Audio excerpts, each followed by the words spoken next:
Hi,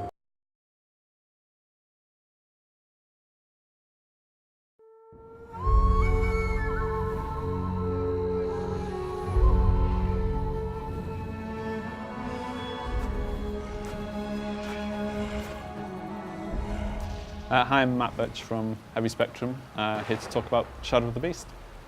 I'm James Hawkins from Worldwide Studios, also here to talk about Shadow of the Beast. So this is Arboron and Zelik. At the start of the game, Arboron is very much a captive. He's just a pawn for the evil people within this world, Malatoth and Zelik. And it's represented very literally with him being an animal on a leash.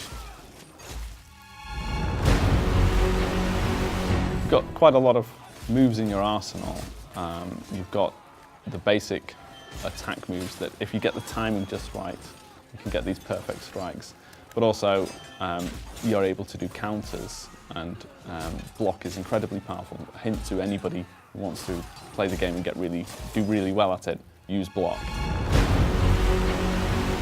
When you have all three blood bars full, then you get this ability, as you mentioned, the Rage Chain, which allows you to expend your blood, and you get the option to go and kill the opponents with single strikes. And it becomes really important. It's not the best way to score points, but the enemies can't defend themselves, so you have a real choice between whether or not you aim for your platinums and so on by using all of the fine-tuned combat controls, or you use the Rage Chain to be able to dispatch them quite quickly, which, when you're low on health or you're in danger, becomes a really, really great choice to take. But I mean, it just looks awesome as well.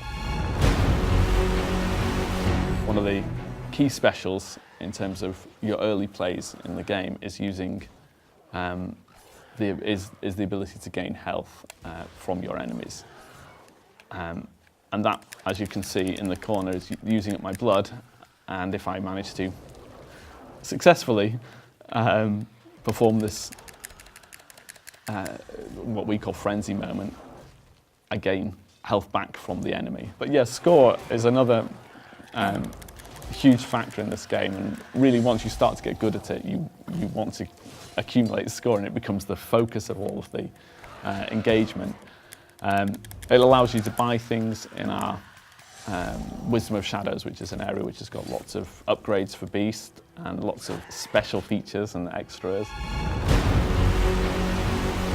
Obviously going through this level, the grass looked phenomenal, and then we have this great transition into an entirely different kind of feeling. Yeah, I mean, narratively, the idea is that you are actually beginning to, you've gone through paradise and destroyed it, and the world is naturally starting to get darker. I mean, it's perhaps artistic ambition to actually sort of express the story through the world.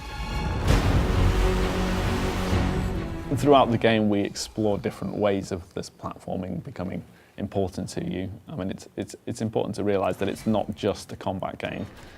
There's exploration in here, there's puzzles in here, and those are all part of the makeup that give it, hopefully, a engaging character for people to come and play. You've probably noticed it's been reasonably two-dimensional up to this stage. Well, we've been moving like left and right, and now we've moved like up and down, so I'm guessing now we're going to move, well, I know we're going to move in and out, so let's jump in the teleport. And yeah, I mean, this is one of the things that is just lovely about working with a 2.5D game. You get to frame these incredible sort of journeys throughout, and these teleporters that we encountered earlier in the level are now active, so solving that machine puzzle was actually really has opened up new ways of navigating in the level. One of the things we haven't shown yet is the smart bomb, basically. I think we should show the smart bomb here. Okay. It gets us out of the fight, but basically, well, when we're surrounded anyway, the smart bomb is good. So I will now use one.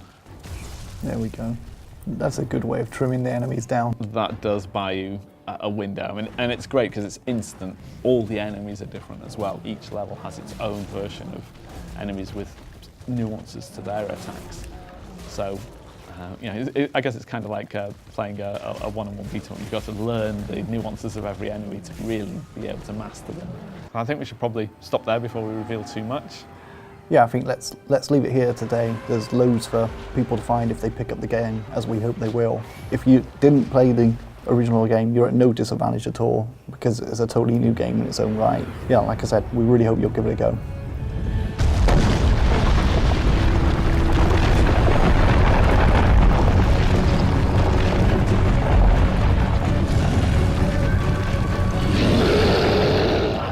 But if you really want to get into it, you're going to have to play it on Beast difficulty, and that's quite brutal.